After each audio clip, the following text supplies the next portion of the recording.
T20 world cup ఫైనల్లో India versus New Zealand హోరాహోరీగా తలపడబోతూ ఉన్నాయి. ఆదివారం రోజు అనగా రేపు అహ్మదాబాద్ స్టేడియంలో ఈ ఫైనల్ మ్యాచ్ జరగబోతోంది. అయితే టీమిండియా నుంచి అభిషేక్ శర్మని అలాగే వరుణ్ చక్రవర్తిని ఫైనల్ మ్యాచ్ నుంచి తొలగించినట్లుగా కొన్ని వార్తలు వస్తూ ఉన్నాయి. అసలు 11 మంది ప్లేయర్లలో ఎవరుండేటువంటి అవకాశం ఉంది, ఇండియా గెలిచేటువంటి అవకాశం ఉందా లేదా, పిచ్ రిపోర్ట్ ఏంటి అనేది ఒకసారి మనం పూర్తి స్థాయిలో విశ్లేషణ చేసుకుందాం. ప్రస్తుతం మనతో పాటున్నారు ప్రముఖ స్పోర్ట్స్ అనలిస్ట్ కామెంటేటర్ అయినటువంటి కళ్యాణ్ గారు. వారితో మాట్లాడదాం. కళ్యాణ్ గారు నమస్తే అండి. నమస్తే అండి. కళ్యాణ్ గారు, రేపు అహ్మదాబాద్ స్టేడియంలో T20 world cup final match జరగబోతోంది. ఏ టీం గెలిచేటువంటి అవకాశం ఉంది, ఏ టీం బలాలు ఏంటి అంటే ఏం చెప్తారు? రెండు జట్లు కూడా చాలా స్ట్రాంగ్ టీమ్స్ అన్డౌటెడ్లీ. ఇండియా చూసినా కానీ న్యూజిలాండ్ చూసినా కానీ ఇప్పటివరకు ఈ టోర్నమెంట్లో బాగా ఆడారు కాబట్టి వాళ్ళు ఫైనల్ వరకు వచ్చారు, అందులో ఎలాంటి సందేహం లేదు. అంటే న్యూజిలాండ్ మనం చూస్తే కనుక ఆల్మోస్ట్ ఏ ఐసీసీ ఈవెంట్ చూసినా కూడా దాదాపుగా సెమీఫైనల్ వరకు వస్తూ ఉంటారు. అండ్ ఇండియా ఎస్పెషల్గా మనం మాట్లాడుకుంటే కనుక మన క్రౌడ్ ముందు ఆడుతున్నాము, అదొక అడ్వాంటేజ్గా తీసుకోవాలి మనం. And at the same time అంత ఎక్కువ క్రౌడ్ ఉన్నప్పుడు అది ప్రెషర్ కూడా బిల్డ్ అవుతుంటుంది. సో ఆ ప్రెషర్ని బీట్ చేయగలగాలి, అదొక పాయింట్ చాలా ముఖ్యంగా ఉంటుంది. ఆల్రెడీ ప్రెషర్ని బీట్ చేస్తూ వచ్చారు, క్రౌడ్కి ఎంటర్టైన్ చేశారు, అందుకే ఫైనల్ దాకా రీచ్ అయ్యారు. అన్డౌటెడ్లీ ఇండియన్ టీమ్ స్ట్రాంగ్, అందులో ఎలాంటి డౌట్ లేదు. Ahmedabad undoubtedly big ground, huge crowd ఉంటారు. And India versus New Zealand interesting contest అయితే డెఫినెట్గా ఉంటుంది. ఎందుకోసం అంటే ఈ మధ్యకాలంలో మనం చూసుకుంటే కనుక ఇండియా వర్సెస్ న్యూజిలాండ్ అనేసరికి ఇండియా ఎక్కడికి వెళ్ళినా కూడా ఏదైనా ఒక టీమ్ తోటి కొంచెం కన్సిక్యూటివ్గా లాస్ట్ 2 years నుంచి కొన్ని మ్యాచెస్ ఓడుతూ వస్తున్నారు అని అంటే కనుక అది న్యూజిలాండ్కి అగెనిస్ట్గానే కొన్ని మ్యాచ్లు ఓడడం జరిగింది. ముఖ్యంగా చూసుకుంటే T20-24లో ఇండియా రెడ్ బాల్ ఆడింది, 3 టెస్ట్లు ఆడితే వైట్ వాష్. అండ్ రీసెంట్గా మనం వన్డే సిరీస్ చూసాం, అండ్ అక్కడ కూడా న్యూజిలాండ్ మన పైన గెలిచారు. సో వాళ్ళు కూడా ఈ మధ్యకాలంలో ఇండియాలో టూర్ చేశారు కాబట్టి వాళ్ళకు కూడా ఇండియన్ కండిషన్స్ అని బాగా అర్థమై ఉన్నది. అండ్ బాగా స్పిన్ ఆడగలుగుతున్నారు, స్లో వికెట్స్ ని బాగా అడ్జస్ట్ అయ్యి బ్యాటింగ్ చేయగలుగుతున్నారు. సో ఆ విషయంలో న్యూజిలాండ్ కి డెఫినెట్ గా ఎడ్జ్ అయితే ఉంటుంది. Okay, so India versus New Zealand ఈ మ్యాచ్ల్లో ఇండియా బలాలు ఏంటి, అలాగే న్యూజిలాండ్ బలాలు ఏంటి అంటే ఏం చెప్తారు? రెండు టీమ్స్ అన్డౌటెడ్లీ బ్యాటింగ్ ఎఫెక్ట్, రెండు టీమ్స్ కూడా అద్భుతమైనటువంటి బ్యాటింగ్ లైనప్ ఉన్నది. ఇండియన్ టాప్ ఆర్డర్లో చూస్తే ఎక్సెప్ట్ అభిషేక్ శర్మ అందరు కూడా ఆల్మోస్ట్ రన్స్ స్కోర్ చేస్తూ వస్తూనే ఉన్నారు. అభిషేక్ శర్మ కూడా అగెన్స్ట్ ఒక్క హాఫ్ సెంచరీ ఉన్నది, బట్ తన మీద ఎక్కువ అంచనాలు ఉన్నది. ఆ అంచనాలను అందుకోలేకపోయాడు. బట్ టీం అద్భుతంగా బ్యాక్ చేసింది, ముఖ్యంగా కెప్టెన్ కావచ్చు, రిమైనింగ్ టీం కావచ్చు, కోచ్ కావచ్చు, అందరు కూడా బ్యాక్ చేస్తూ వచ్చారు, తన పైన నమ్మకం ఉంచారు. మనం చూసుకుంటే కనుక ఒక్క మ్యాచ్ సరిపోతుంది ఫామ్లోకి రావడానికి. ఏదైనా ఒక మ్యాచ్ రన్లు కొడితే కనుక అన్నీ మర్చిపోతారు. సో అది జరుగుతుంది. టాప్ ఆర్డర్ బాగున్నది, మిడిల్ ఆర్డర్ బాగుంది, and Tilak Varma down the order వచ్చి కూడా రన్ స్కోర్ చేస్తున్నాడు. మనం ప్రౌడ్గా ఫీల్ కావాలి, ఎందుకంటే ఈ టోర్నమెంట్ స్టార్ట్ అవ్వడం కంటే ముందు వరకు కూడా Tilak Varma top order 1 down లో ఆడతాడు అనే అనుకున్నారు. ఎప్పుడైతే అభిషేక్ కొంచెం షేక్ అయ్యాడో, ఆ స్థానంలో సంజు వచ్చి రన్ స్కోర్ చేశాడో, ఆ ప్రెషర్ కూడా కొంచెం డబల్ అయి ఉంటుంది అభిషేక్ శర్మ మీద. అది వదిలేయాలి, కానీ తన న్యాచురల్ గేమ్ తను ఆడుతున్నాడు. ఇండియన్ టీమ్ మేనేజ్మెంట్ అందరు కూడా తనకు ఆ ఫ్రీడమ్ ఇవ్వగలుగుతున్నారు. ఫస్ట్ బాల్ నుంచి హిట్ చేయడమే తన న్యాచురల్ క్రికెట్. ఇండియా ఈ మధ్యకాలంలో ఆడుతున్నటువంటి క్రికెట్ ఏంటి అంటే కూడా only positive cricket, run score చేయాలి T20 క్రికెట్లో. సో అదే ఫార్మాట్ ఫాలో అవుతున్నారు, అదే ఫార్మాట్ ఫాలో అవ్వాలి కూడా. ఎందుకంటే ఇది చివరి మ్యాచ్, ఇంకా ఇక్కడ మెల్లగా ఆడాలి, చూసుకుంటూ ఆడాలి, జాగ్రత్తగా ఆడాలి. కంటే ఏ అప్రోచ్ తో ఎప్పుడైతే ఈ టోర్నమెంట్ స్టార్ట్ చేశారో అదే అప్రోచ్ని కంటిన్యూ చేయాలి. అంటే బౌలింగ్ విషయంలోకి వస్తే కనుక కొంచెం తడబాటు ఉన్నది, ముఖ్యంగా స్పిన్ విషయంలో ఇబ్బంది పడుతున్నారు. ఆల్రౌండర్ శివం దూబే ధారాళంగా రన్స్ ఇస్తున్నాడు. అండ్ ఈ మధ్యకాలం చూసుకుంటే హార్దిక్ కూడా కొన్ని రన్స్ ఎక్కువ ఇవ్వడమే చూసాం. ఎక్సెప్ట్ బూమ్రా వదిలేస్తే మనం ఇంగ్లాండ్ జరిగిన సెమీఫైనల్లో కూడా అందరు రన్స్ ఇచ్చేశారు. వరుణ్ చక్రవర్తి అయితే రన్స్ ఎక్కువగా ఇచ్చారు. వరుణ్ చక్రవర్తి రన్స్ ఇచ్చాడు. ఇన్ఫాక్ట్ మనం అక్షర్ పటేల్ని తీసుకున్నాం, స్పిన్నర్లు ఎవరు తీసుకున్నా కూడా రన్స్ ధారాళంగా ఇచ్చారు. కానీ వరుణ్ చక్రవర్తి మీద ఏంటి అంటే మిస్టరీ స్పిన్నర్, తన మీద ఎక్స్పెక్టేషన్స్ చాలా ఎక్కువ ఉండే. సో ఆ ఎక్స్పెక్టేషన్స్ ని రీచ్ అవ్వలేకపోయాడు ఇప్పటి వరకు. ఈ టోర్నమెంట్ మొత్తంలో చూస్తే కనుక వరుణ్ చక్రవర్తికి ఎక్కువ వికెట్స్ లేవు, అండ్ ధారాళంగా రన్స్ ఇస్తున్నాడు, విపరీతంగా రన్స్ ఇచ్చేస్తున్నాడు. కాబట్టి ఆ ప్రెషర్ నుంచి బయటికి రావాలి, తనకి సూటబుల్ వికెట్ ఉంటుంది. ఎందుకంటే ఓన్లీ మన టీమే స్ట్రాంగ్ అనుకుంటే సరిపోదు, ఆపోనెంట్ టీం కూడా ఈక్వలెంట్ స్ట్రాంగ్గా ఉంటారు. క్రికెట్లో ఉన్నటువంటి బ్యూటీ ఏంటి అంటే మనం ఎంత స్ట్రాంగ్ అయినా అప్పటికప్పుడు ఆ సిచ్యువేషన్ని, ఆ టైంని, ఆ వికెట్ని అడ్జస్ట్ చేసుకొని ఒకరిపైన ఒకరు పై ఎత్తు వేయగలగాలి. బ్యాటర్ ఏ షాట్ ఆడతాడు, నేను ఏ రకమైన బౌలింగ్ చేయాలి, లేదు అంటే బౌలర్ ఒక బ్యాటర్ లాగా ఆలోచించి ఎప్పుడైతే బౌలింగ్ చేయగలుగుతాడో అప్పుడు బెటర్ రిజల్ట్ వచ్చే అవకాశం ఉంటుంది నార్మల్గా. ఓకే. వరుణ్ చక్రవర్తితో మీరు అన్నట్టుగా డెఫినెట్గా ఆ ప్రెషర్ అయితే ఉంటుంది. మరి వికెట్ ఎలాంటి వికెట్ ఇస్తారా అనేది కూడా ముఖ్యం. ఎందుకంటే సెమీఫైనల్ చూసుకుంటే కనుక మనం 250+ రన్ చూసాం ఆల్రెడీ. అది ముంబైలో జరిగింది. బట్ అహ్మదాబాద్ వికెట్ అనేసరికి మనం రీసెంట్గా చూసుకుంటే వెస్టిండీస్ తోటి ఇదే Super 8లో మ్యాచ్ ఓడిపోయాం మనం. అది మర్చిపోవద్దు. చాలా స్ట్రగుల్ అయ్యారు ఇండియన్ బ్యాటర్స్, ముఖ్యంగా స్లోవర్ వన్స్ని పికప్ చేయడంలో చాలా ఇబ్బంది పడ్డారు. సో అది మనకు చాలా క్షుణ్ణంగా కనబడింది.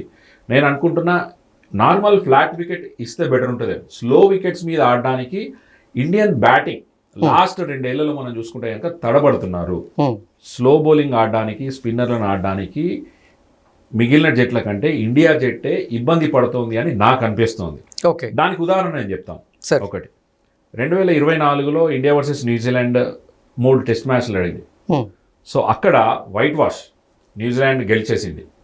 ఇన్ఫాక్ట్ మనం రీసెంట్గా జరిగిన, నేను అదే చెప్తున్నాను, 1 డే 3 మ్యాచ్ల 1 డే సిరీస్ జరిగింది. మన దగ్గర రోహిత్ కోహ్లీ ఉండగా కూడా మనం ఇబ్బంది పడ్డాం, వాళ్ళు రన్స్ కొట్టినా కూడా. సో అక్కడ మిచెల్ లాంటి స్ట్రాంగ్ నెంబర్ 1 ప్లేయర్ ఉన్నాడు 1 డే క్రికెట్లో. సో తను 2 సెంచరీలు స్కోర్ చేశాడు. సో అన్డౌటెడ్లీ వాళ్ళు కూడా బాగా ఆడగలుగుతున్నారు, అందులో ఎలాంటి సందేహం లేదు. మన దగ్గర క్రికెట్ ఏంటి అంటే ఈ మధ్యకాలంలో T20 క్రికెట్కి విపరీతమైన ఫేమస్ ఒకటి, అండ్ ఆ తర్వాత IPL ఒకటి. ఫ్రమ్ ద ఫస్ట్ బాల్ నుంచే షాట్స్ ఆడాలి. సో అదే నైజన్లో వెళ్ళిపోతున్నారు. సో ఫార్మాట్కి డిఫరెన్స్ ఉంటుంది, అండ్ వికెట్కి డిఫరెన్స్ ఉంటుంది. మనం నార్మల్గా చూసుకుంటే మన రాజీవ్ గాంధీ ఇంటర్నేషనల్ స్టేడియం ఉప్పల్ చూసుకుంటే కైండ్ ఆఫ్ ఫ్లాట్ వికెట్. చెన్నైలో నార్మల్గా స్లో వికెట్ ఉంటుంది. బట్ ఈ ICC ఈవెంట్, ఈ వరల్డ్ కప్ కోసము నార్మల్ వికెట్స్ చేశారు. సో మంచి ball on to the bat ఉంది, అందుకోసమే రన్స్ రావడం చూసాం, మనం ఎంజాయ్ చేశాం. సో ఫ్యాన్స్కి కావాల్సింది నార్మల్గా యాజ్ ఒక క్రికెట్ ఫ్యాన్గా కనుక చూడగలిగితే వెళ్ళిన వాళ్ళందరూ కూడా ఏం చేస్తారు, వికెట్లు పడడం కంటే కూడా 4 6 ఎక్కువ ఆస్వాదిస్తారు, ఎక్కువ ఎంజాయ్ చేస్తారు. T20లో అసలు ముఖ్యంగా 6లు 4లే కరెక్ట్ బౌండరీస్. రైట్. ఇప్పుడు అది దాన్నే విపరీతంగా క్రౌడ్ ఎంజాయ్ చేస్తారు, టీవీలో చూసే ఫ్యాన్స్ ఎంజాయ్ చేస్తారు, మొబైల్లో చూసేటువంటి ఫ్యాన్స్ కూడా కావాల్సిన అంతా ఏంటి అంటే 4 6 కావాలి. మనం మొన్న సెమీఫైనల్ చూసుకుంటే కనుక అది మ్యాచ్ చూసిన దానికంటే ఏదో హైలైట్ చూసినట్టుగా అనిపించింది. సో అట్లాంటి క్రికెట్ని, అదే బ్రాండ్ ఆఫ్ క్రికెట్ని కోరుకుంటున్నారు కూడా. సో ఈ యంగ్ జనరేషన్ అంతా కూడా ఏంటి అంటే అలాంటి క్రికెట్ ఆడడానికి ఎక్కువ ఇష్టపడుతున్నారు. ఇప్పుడు న్యూజిలాండ్ జట్టు యొక్క బలాలు ఏంటి, బలహీనతలు ఏంటి? న్యూజిలాండ్ అన్డౌటెడ్లీ స్ట్రాంగ్ టీం, అందులో ఎలాంటి డౌట్ లేదు. మనం ఓపెనర్ చూసుకుంటే కనుక ఫినాలెన్ రీసెంట్గా మరి సెంచరీ స్కోర్ చేశాడు. వాళ్ళు చూసుకుంటే రీసెంట్గా సౌత్ ఆఫ్రికా పైన ఒకే ఒక వికెట్ లాస్ అయ్యి వాళ్ళు కూడా చేసి ఫినిష్ చేశారు అన్డౌట్. సో అది కూడా గుర్తుపెట్టుకోవాలి. స్ట్రాంగ్ బ్యాటింగ్ యూనిట్ ఉంది. సో చూసుకుంటే కనుక మనకి రచిన్ రవీంద్ర మళ్ళీ ఫామ్లోకి రావడం, బౌలింగ్ కూడా చేయగలుగుతాడు, ఇండియన్ కండిషన్స్ని బాగా అర్థం చేసుకుంటాడు. ఆ తర్వాత మనం చూసుకుంటే బ్యాటింగ్ లైనప్ వాళ్ళు కూడా చాలా స్ట్రాంగ్ ఉంది. ఇన్ఫ్యాక్ట్ ఈ మధ్యకాలంలో మీరు చూస్తే కనుక ఈ టోర్నమెంట్లో చూసినా కూడా స్పెషల్గా మిచెల్ శాంట్నర్ వరకు బ్యాటింగ్ ఉంది. ఎగ్జాక్ట్లీ. శాంట్నర్ ఈ మధ్యకాలంలో చాలా 6 స్కోర్ చేస్తున్నాడు. సో తను ఫోకస్ చేసి బ్యాటింగ్ పైన కూడా ఎక్కువ ఫోకస్ చేసి బ్యాటింగ్ కూడా చేయగలుగుతున్నాడు. నార్మల్ కూడా న్యూజిలాండ్ టీం అంటే ఏంటి అంటే ఎక్కువగా ఆల్రౌండర్లకి పెట్టింది పేరు వాళ్ళు. సో ఇప్పుడు కూడా వాళ్ళ టీంలో అదే ఉంది, ఎక్కువ మంది ఆల్రౌండర్స్ ఉంటారు. So bottom almost 9 number player వరకు వాళ్ళు బ్యాటింగ్ చేయగలుగుతారు, వాళ్ళ ఎబిలిటీ అది. సో ఎక్కడ కూడా లైట్ తీసుకోవడానికి ఛాన్స్ ఉండదు. సో ఆ విషయంలో మాట్లాడుకుంటే ఎక్కువ మంది ఆల్రౌండర్లు వాళ్ళ దగ్గర ఉన్నారు. శాంట్నర్ని ఇండియన్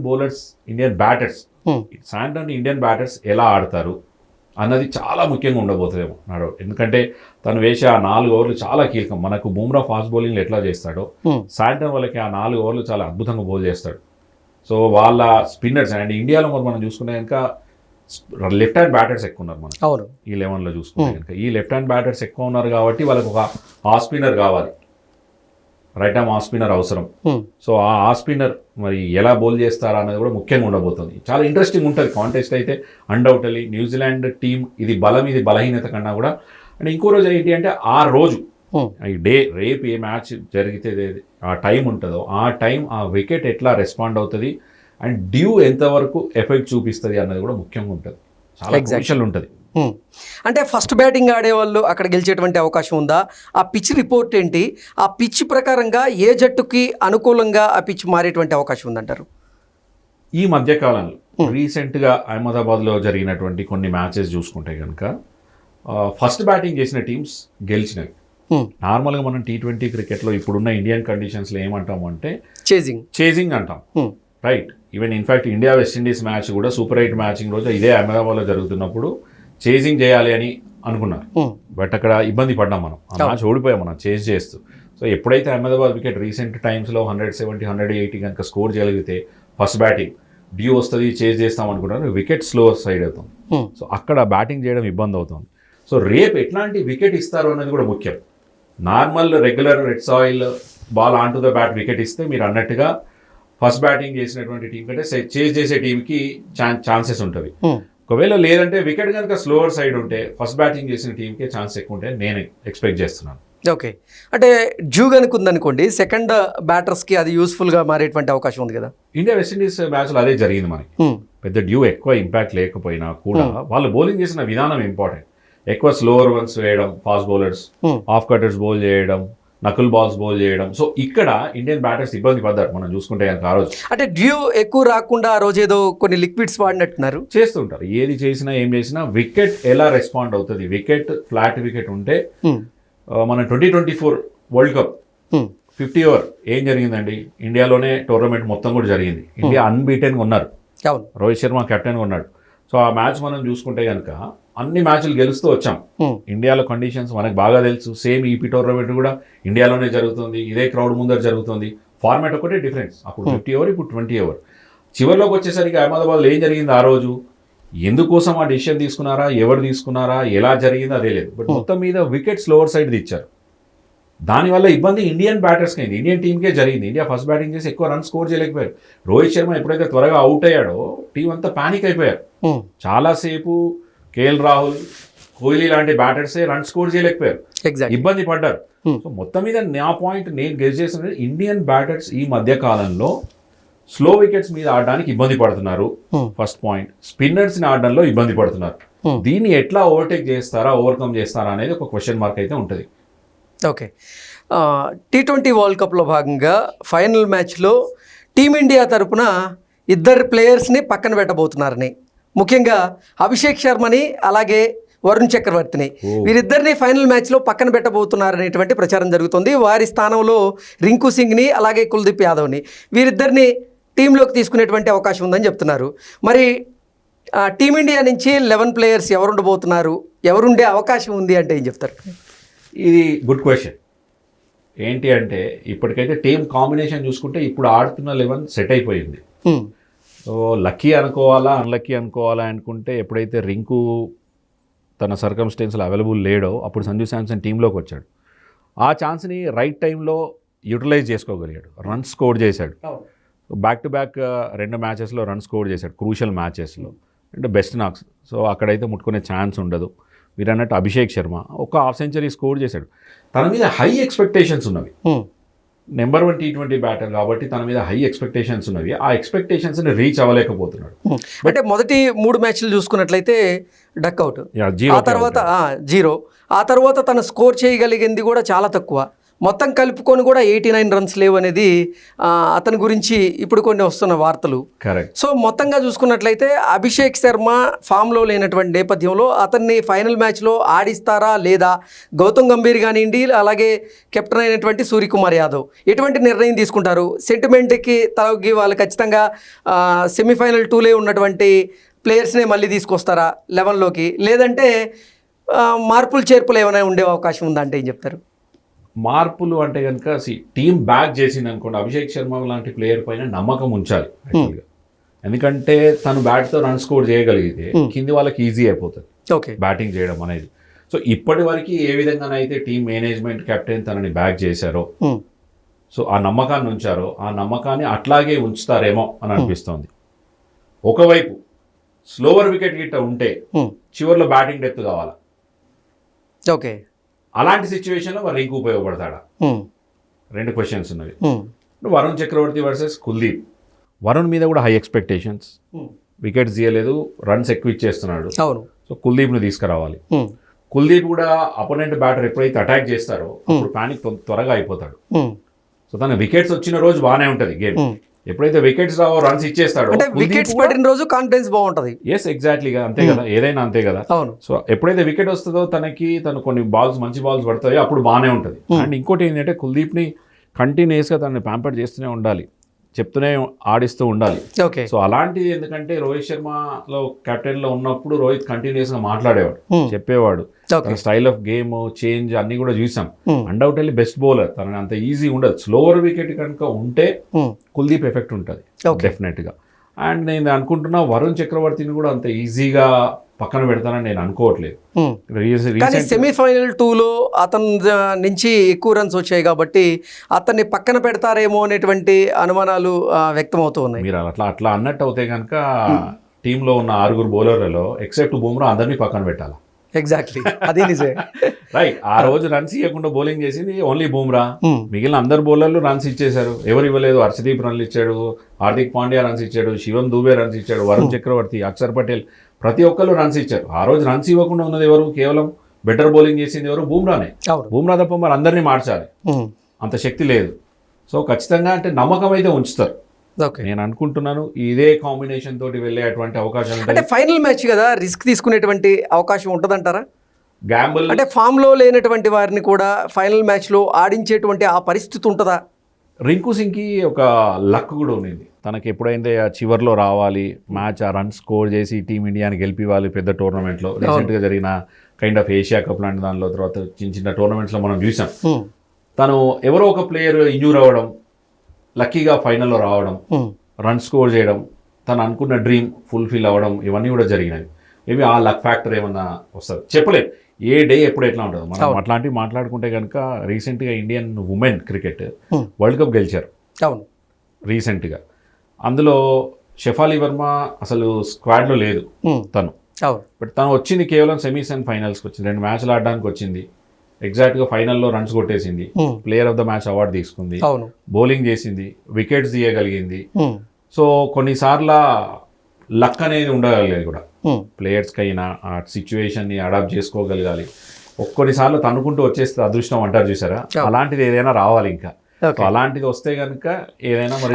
అహ్మదాబాద్ పిచ్ రింకీకు బాగా అలవాటు, అక్కడ తనకి కొన్ని రికార్డ్స్ కూడా ఉన్నాయి అంటారు. డెఫినెట్గా చేయొచ్చు. అంటే మేబీ అభిషేక్ శర్మ ఏమన్నా కొంచెం కాన్ఫిడెంట్గా లేడు అనుకుంటే కనుక, సంజు శాంసన్ ఆల్రెడీ ఓపెన్ చేస్తున్నాడు కాబట్టి సంజు ఆల్మోస్ట్, ఎందుకంటే తను త్వరగా అవుట్ అయిపోతున్నాడు కాబట్టి సంజుతో ఇమీడియట్గా ఇషాన్ కిషన్ ముందే వస్తున్నాడు. యాజ్ యూజువల్ ఇషాన్ కిషన్ కూడా ఓపెన్ చేస్తాడు. ఇంతకు ముందు కూడా ఈ టోర్నమెంట్ తనే ఓపెన్ చేశాడు కూడా. సో అలాంటి ఇబ్బంది ఏమి ఉండదు. రైట్ లెఫ్ట్ కాంబినేషన్ కూడా ఉంటుంది కాబట్టి ఛాన్స్ తీసుకోవచ్చు. ఎందుకంటే నెంబర్ ఆఫ్ మ్యాచ్ ఆడాడు ఈ టోర్నమెంట్లో, అన్ని మ్యాచ్ ఆడాడు. సో ఎప్పుడైతే రన్స్ కొట్టినప్పుడు కొన్నిసార్లు కాన్ఫిడెన్స్ కూడా దెబ్బతింటుంది. ఎంత టీం బ్యాక్ చేస్తున్నా, ఎంత మేనేజ్మెంట్ తనకు సపోర్ట్ ఉన్నా, సో తను మెంటల్గా స్ట్రాంగ్ ఉండాలి ప్లేయర్. ఓకే. సో అప్పుడే ఆ ప్రెషర్ని బీట్ చేయగలుగుతారు ఎవరైనా కూడా. ఓన్గా వాళ్ళు ప్రెషర్ని బీట్ చేస్తేనే రన్స్ అన్న వస్తాయి అభిషేక్ శర్మకి. ఎప్పుడైతే ఇది వరల్డ్ కప్ ఫైనల్, నాకు ఛాన్స్ ఉంటుందా ఉండదా అన్నవన్నీ తీసేయాలి. తన ప్రాక్టీస్ నెట్స్లో తను ఆడుతూ ఉండాలి, తన న్యాచురల్ క్రికెట్ తను ఆడుతూ ఉండాలి. సో అవకాశం వచ్చింది, రేపు వచ్చింది, పాతవన్నీ మర్చిపోవాలి. నేను లాస్ట్ మ్యాచెస్లో రన్స్ స్కోర్ చేయలేదు ఈ టోర్నమెంట్లో, నెక్స్ట్ ఫ్యూచర్ ఏమవుతుందా, ఇవన్నీ తీసేయాలి. ప్రజెంట్లో ఉండాలి, బ్యాటింగ్ చేయాలి, 4 సిక్సర్స్ కొట్టాలి. తన న్యాచురల్ క్రికెట్ తను ఆడితే కనుక ఎనీ టైం ఎంత పెద్ద టీం నుంచి అయినా కూడా ఇండియన్ టీం మ్యాచ్లు గెలవచ్చు. ఎందుకంటే సెమీఫైనల్ 2లో భాగంగా చూసుకుంటే వాంకడే స్టేడియంలో 254 కొట్టిన ఇంగ్లాండ్ కూడా చేసేదానికి దగ్గరగా వచ్చారు, చాలా దగ్గర వచ్చారు. ఇప్పుడు అహ్మదాబాద్లో జరగబోతోంది. ఆ స్టేడియంలో మొదటగా బ్యాటింగ్ చేసినటువంటి టీం ఎన్ని కొట్టేటువంటి అవకాశం ఉందంటారు? యాజ్ పర్ ద రికార్డ్స్ అదే చెప్తున్నారు. ఇప్పటివరకు అహ్మదాబాద్లో మనం చూసుకుంటే average first batting score 180 near by ఉంటుంది, అంతకంటే ఎక్కువ లేదు. ముంబై వికెట్కి అహ్మదాబాద్ వికెట్కి చాలా డిఫరెన్స్ ఉంటుంది. ఓకే. సో స్లోవర్ సైడ్ ఉంటుంది వికెట్ ఒకటి, గ్రౌండ్ కూడా కొంచెం డైమెన్షన్స్ డిఫరెంట్గా ఉంటాయి కాబట్టి. సో ఇవన్నీ ఇండియన్ ప్లేయర్స్కి తెలుసు, చాలా మ్యాచ్లు ఆడారు. నాట్ ఓన్లీ ఇంటర్నేషనల్ క్రికెట్, మనం చూసుకుంటే ఫ్రాంచైజీ క్రికెట్ ఐపీఎల్ ఆడుతున్నారు కూడా, చాలా మ్యాచ్ అక్కడ అందరు ప్లేయర్లు ఆడుతుంటారు కాబట్టి. ముఖ్యంగా మనం హార్దిక్ లాంటి ప్లేయర్లను చూసుకుంటే గుజరాత్కి అక్కడే ఆడాడు, కెప్టెన్సీ చేశాడు, ఐపీఎల్ ట్రోఫీ ఇచ్చాడు వాళ్ళ టీంకి యాజ్ అ కెప్టెన్గా. సో కండిషన్స్ బెటర్గా నో. అంటే ఈ ఐపీఎల్ వల్ల కూడా ఇండియన్ పిచ్ల మీద న్యూజిలాండ్ వాళ్ళకి ఇతర టీం మెంబర్స్ కూడా ఆ పిచ్లు అలవాటు అయిపోయాయి, అదొకటి మైనస్గా మారేటువంటి అవకాశం ఉంది కదా. మైనస్ అనడం కంటే ఉంటుంది, మనకు ఎంటర్టైన్మెంట్ కావాలి, వాళ్ళు వస్తున్నారు, టోర్నమెంట్స్ ఆడుతున్నారు, మనము వాళ్ళ దగ్గర నుంచి మన పిచ్ కండిషన్ ని వాళ్ళు ఈజీగా అనాలిసిస్ చేయగలుగుతారు. న్యూజిలాండ్ అండ్ ఆస్ట్రేలియా టీమ్స్ దగ్గర ఉన్నటువంటి గొప్ప ఎబిలిటీ ఏంటి అంటే చాలా త్వరగా అడాప్ట్ చేసుకుంటారు కండిషన్స్ ని. మనం మామూలుగా చూసుకుంటే కనుక ఏ టోర్నమెంట్లో అయినా ఎంత పెద్ద టోర్నమెంట్స్ అయినా న్యూజిలాండ్, ఆస్ట్రేలియా, ఇండియా, సో ఈ మధ్యకాలంలో మనం చూసుకుంటే ఇవే వస్తుంటుంది. మనం న్యూజిలాండ్ ఆల్మోస్ట్ మీరు ఏ ఐసీసీ ఈవెంట్ చూసినా ఆల్మోస్ట్ సెమీఫైనల్ రీచ్ అవుతుంటారు వాళ్ళు. అవును. సో అదే జరుగుతుంది. మనకు 2019లో థ్రెట్ మనకి న్యూజిలాండ్ నుంచే, రైట్. సో అట్లాంటి సిచ్యువేషన్స్ అన్నీ ఉంటాయి. WTC ఫైనల్స్ ఆడాము అగైన్స్ న్యూజిలాండ్, అక్కడ ఓడిపోయాము. Whitewash red ball cricket అక్కడ ఓడిపోయాము New Zealand. So New Zealand versus India అనగానే ఒక టామ్ అండ్ జెర్రీ లాంటిది ఏదో అనిపిస్తుంది నాకైతే. సో ఆ కైండ్ ఆఫ్ ఆ బ్యాంటర్ ఉంటుంది ఖచ్చితంగా. ఎందుకంటే వాళ్ళు బాగా అడాప్ట్ చేసుకుంటున్నారు. ఐపీఎల్ ఆడడం వల్ల వాళ్ళు చాలా మ్యాచ్లు ఇక్కడ ఆడుతున్నారు, చాలా టైం స్పెండ్ చేస్తున్నారు, వికెట్స్ని రీడ్ చేయగలుగుతున్నారు, స్పిన్ ముఖ్యంగా బాగా ఆడుతున్నారు. ముఖ్యంగా నేను అనుకుంటున్నా ఫీల్డింగ్ కూడా క్రూషియల్ అవుతుంది. ఇండియాకి న్యూజిలాండ్కి మధ్య ఫీల్డింగ్ ఒకటి, గ్లెన్ ఫిలిప్స్ లాంటి ప్లేయర్స్ ఉన్నారు, మర్చిపోవద్దు.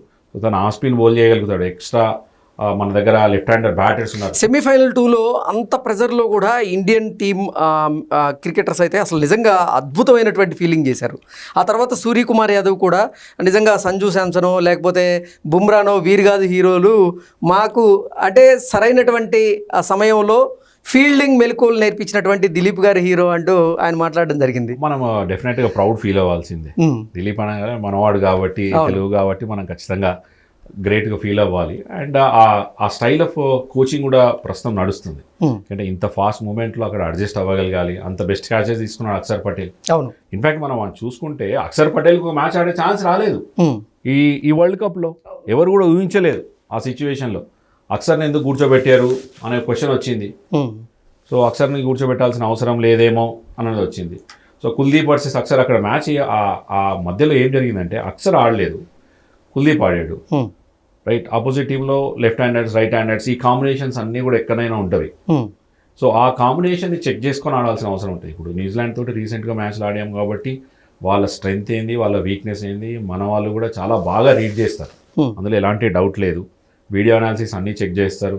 ఎవరు ఫామ్లో ఉన్నారు, ఎవరు ఫామ్లో లేరు, ఎవరెక్కడ వీక్ ఉన్నారు, ఎవరెక్కడ వీక్గా లేరు, గ్రౌండ్ డైమెన్షన్స్ ఇవన్నీ కూడా యాజ్ యూజువల్ మొత్తం కూడా దాని మీద కూలంకషంగా పూర్తిగా స్టడీ చేసిన తర్వాతనే ఫైనల్లోకి అడుగు పెడతారు.